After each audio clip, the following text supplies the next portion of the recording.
በኢትዮጵያ ኦርቶዶክስ ተዋሕዶ ቤተክርስቲያን ውስጥ በርካታ ታላላቅና ሚስጥራዊ ገዳማት አሉ። ከነዚህ መካከል ደግሞ በተለየ ስርዓቱ በበረሃማ አቀማመጡ እንዲሁም በታምራዊ አኗኗሩ የሚጠቀስ አንድ ታላቅ ገዳም አለ። የማህበረ ሥላሴ አንድነት ገዳም። ይህ ገዳም የጸሎትና የጋራ ሕይወት መፍለቂያ ብቻ አይደለም፣ የኢትዮጵያ የነፃነትና የታሪክ መከታ፣ የአባቶች ተጋድሎ ምስክር እንጂ። ለመሆኑ ይህ ገዳም መቼ ተመሰረተ? በውስጡስ ምን አይነት አስደናቂ ሚስጥራትና ታሪኮችን ይዟል? ሰላም ለእናንተ ይሁን የተከበራችሁ የቻናላችን ቤተሰቦች፣ ዛሬ ከተለመደው የኑሮ ዘይቤ ወጣ ወዳለ የሐዋርያትን የአንድነት ሕይወት ወደሚመስለው ድንቅ ገዳም እንወስዳችኋለን።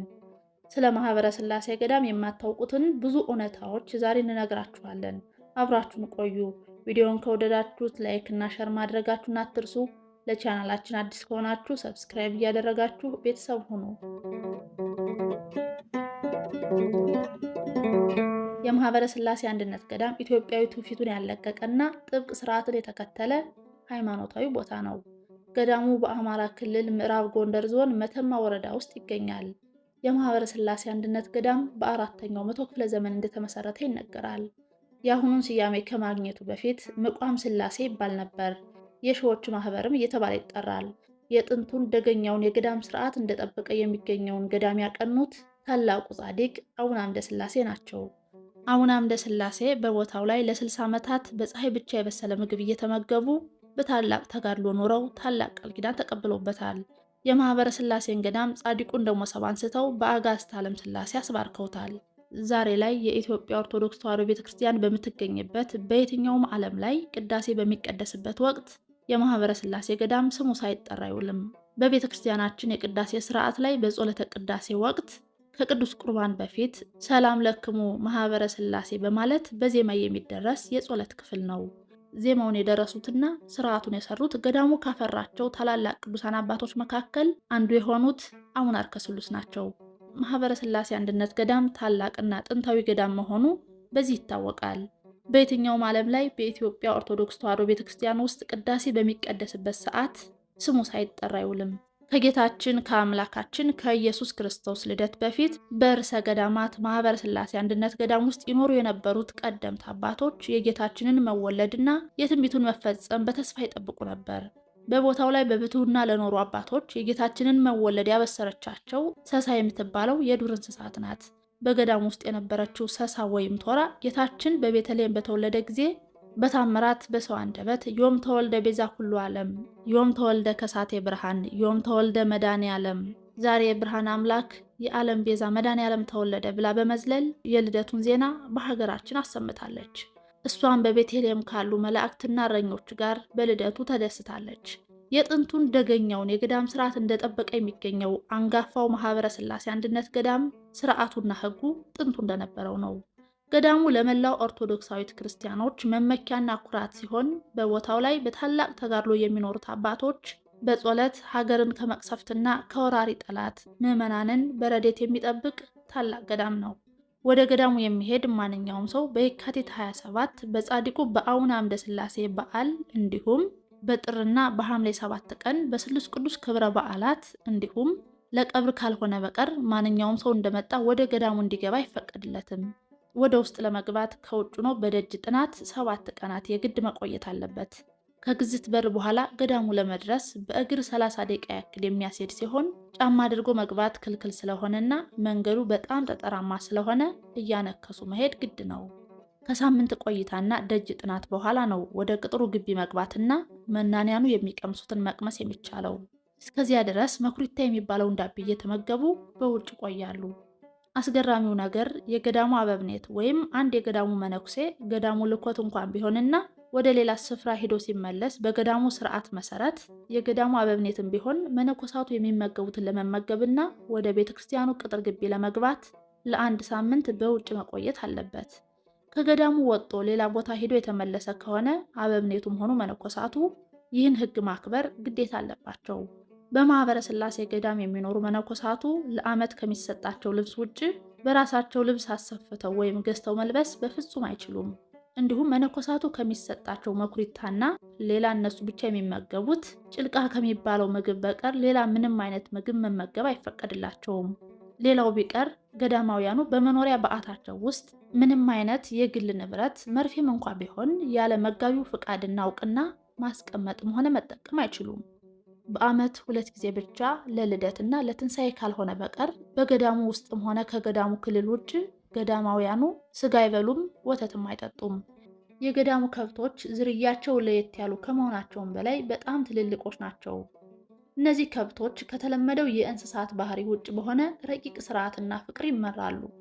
በእነዚህ እንስሳትና በሰዎች መካከል አስገራሚ ተግባቦት አለ። ላምራስ በሚባል የሚታወቁት የገዳሙ መነኮሳት ከብቶችን የሚመሩት በለስላሳ ቃልና የፍቅር ቃና ነው። እረኛው ተመለስ ወይም ቁም ሲላቸው ወዲያውኑ ይታዘዛሉ። ጥጃዎችን ከእናቶቻቸው ለይቶ ወደ ግጦሽ ለመውሰድ ሲፈልግም ላምራሱ ወገን እያለ 3 ጊዜ ሲያጨበጭብ ጥጃዎቹ ያለምንም ግርግር ተለይተው በሰልፍ ይጓዛሉ። በሺዎች በሚቆጠሩ መንጋዎች መካከል እያንዳንዱ ላምና ጥጃ የሰው ጆሮ የማይለየው ልዩ የድምፅ ቃና አላቸው። ጥጃዋ የእናቷን ወተት የምትጠባው በመነኮሳቱ ተይዛ ወይም ታስራ ስትፈታ ሳይሆን በቃላታቸው ብቻ ጥቢ ሲሏት የምትጠባ፣ ተይ ሲሏት የምትተው ነች። ጥጃዎቹ ወተት ጠብተው ሲጨርሱ እረኛው አጉዶ ወይም ማደሪያ ቤት እያለ 3 ጊዜ ሲያጨበጭብ የራሳቸውን ማደሪያ አውቀው በፈቃዳቸው ይገባሉ። መንጋውን ወደ ሌላ የግጦሽ ቦታ ለማዛወር ላምራሱ ጉዞ እያለ 3 ጊዜ ሲያጨበጭብም ጉዟቸውን ይጀምራሉ።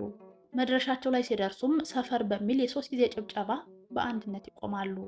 በተጨማሪም በገዳሙ የጸሎትና የቅዳሴ ደወል ሲሰማ በእንስሳቱ ላይ ልዩ ጸጥታ ይሰፍናል። ሰው እግዚአብሔርን ሲታዘዝ፣ ፍጥረታት ሁሉ ደግሞ ሰውን ይታዘዛሉ። ታላቁን ማህበረ ሥላሴ ገዳምን መሳፍንት፣ ታላላቅ ነገስታት፣ ታላላቅ ጳጳሳት፣ የከበሩ ቅዱሳን አባቶችና ቅዱሳን እናቶች መናኸሪያቸው በማድረግ የተጋድሏቸው በዓት የቅድስናቸው መገኛ ዘላለማዊ ማረፊያም አድርገውታል። ለምሳሌ ከነገስታቱ እነ አጼ ፋሲል፣ እነ አጼ ቴዎድሮስ፣ እነ አጼ ዮሐንስ፣ እነ አጼ ምኒልክን ጨምሮ ብዙ ታላላቅ ነገስታት በዚህ ገዳም ስርዓተ መንግስትንና ቅዱሳን መጻሕፍትን በመማር ያደጉበት ታላቅ ገዳም ነው። መይሰው ካሳ ወይም አጼ ቴዎድሮስ ገና በልጅነታቸው ጀምሮ ፊደል ቆጥረው ዳዊት ደግሞ የተማሩትና ያገለገሉት በመጨረሻም በሞት ባረፉ ጊዜ የተቀበሩት በዚህ ታላቅ ገዳም ውስጥ ነው። አጼ ቴዎድሮስ ባደኩበትና በተማርኩበት ማህበረ ሥላሴ ገዳም ቅበሩኝ ብለው አስቀድመው ስለተናዘዙ በልጃቸው መሸሻ ቴዎድሮስ አማካኝነት ማህበረ ሥላሴ ገዳም ተቀብረዋል። ገዳሙን በ4ኛው ክፍለ ዘመን የነበሩት ደጋጎቹ ወንድማማቾች ቅዱሳን ነገስታት አብርሃ ወአጽብሃ ያስፋፉት ቢሆንም ገዳሙ ሱዳን ድንበር ላይ የሚገኝ በመሆኑ አህዛብ እስላሞችና የውጭ ጠላቶች በተለያየ ጊዜ ከ7 ጊዜ በላይ ከፍተኛ ጉዳት አድርሰውበታል። ለምሳሌ ቅዱሳን ነገስታት አብርሃ ወአጽብሃ ያነጹትን ዩዲት ጉዲት አቃጠለችው። መነኮሳቱን ገድላ ቅርሱንም ዘረፈች። ንጉሥ አግባ ጽዮን ያሰሩትን ደግሞ ግራኝ ሐመድ አጥፍቶታል። እሱ መነኮሳቱን ድጋሜ ገድሎ ቅርሱን ዘረፈ። በኋላ በአጼ ሰርጸ ድንግል የተሰራውን ድርቡሾች አቃጠሉት። በአጼ ዮሐንስ ዘመንም የሃይማኖታችን ጠላቶች ገዳሙን አጥፍተውታል። በ1877 ዓመተ ምህረት ድርቡሾች ድጋሜ ገዳሙን አቃጥለው መነኮሳቱን ገድለዋል። በአጼ ቴዎድሮስ ዘመንም እንግሊዞች የገዳሙን ቅርሶች ዘርፈው ወስደዋል። በኋላም በተፈሪ መኮንን አልጋ ወራሽነት እቴጌ ዘውዲቱ የተቃጠለውን ቤተክርስቲያን አሰርተው ለመነኮሳቱ የሚሆን የውሃ ማጣሪያ ትልቅ ታንከር አስቆፍረው ያሰሩላቸው ቢሆንም ጣሊያን በ1928 በከባድ መሳሪያ በአውሮፕላን መትቶ ገዳሙንና ታንከሩን አቃጥለውታል። 28 መነኮሳትም በግፍ ተገድለዋል። የፈረሰው የውሃ ታንከርም ዛሬም ድረስ በምስክርነት አለ። ገዳሙን የደበደቡት 2 አውሮፕላኖችም ጥፋቱን አድርሰው ወደ መጡበት ሲመለሱ እዛው የገዳሙ ክልል ውስጥ እንዳሉ በጻድቁ በአቡነ አምደ ሥላሴ ገቢረ ተአምር አውሮፕላኖቹ ማንም ሳይነካቸው ወድቀው ተከስክሰዋል። የአውሮፕላኖቹ ስብርባሪ ዛሬም ድረስ በገዳሙ ክልል ውስጥ በምስክርነት በወደቁበት ስፍራ ይገኛል። እንግዲህ የማህበረ ሥላሴ አንድነት ገዳም በታሪክ ማዕበልና በጠላቶች ጥቃት ውስጥ አልፎ ዛሬም ድረስ ያንን ጥንታዊና ጥብቅ የቅዱሳን አባቶችን ስርዓት ጠብቆ የያዘ ሕያው ምስክር ነው። የግል ንብረት ትተው በፍጹም ፍቅርና በአንድነት የሚኖሩት የእነዚህ ቅዱሳን አባቶች ሕይወት ለሁላችንም ትልቅ ትምህርት ነው። የጻድቁ የአቡነ አምደ ሥላሴ ረድኤትና በረከት፣ የገዳሙ ቅዱሳን ጸሎት ከሁላችን ጋር ይሁን። ቪዲዮውን ከወደዳችሁት ላይክ፣ ለሌሎችም እንዲደርስ ሸር ማድረጋችሁን አትርሱ። በቀጣይ በሌላ ድንቅ ታሪክ እስከምንገናኝ ድረስ ሰላም እግዚአብሔር ከሁላችን ጋር ይሁን። ሰላም ቆዩ።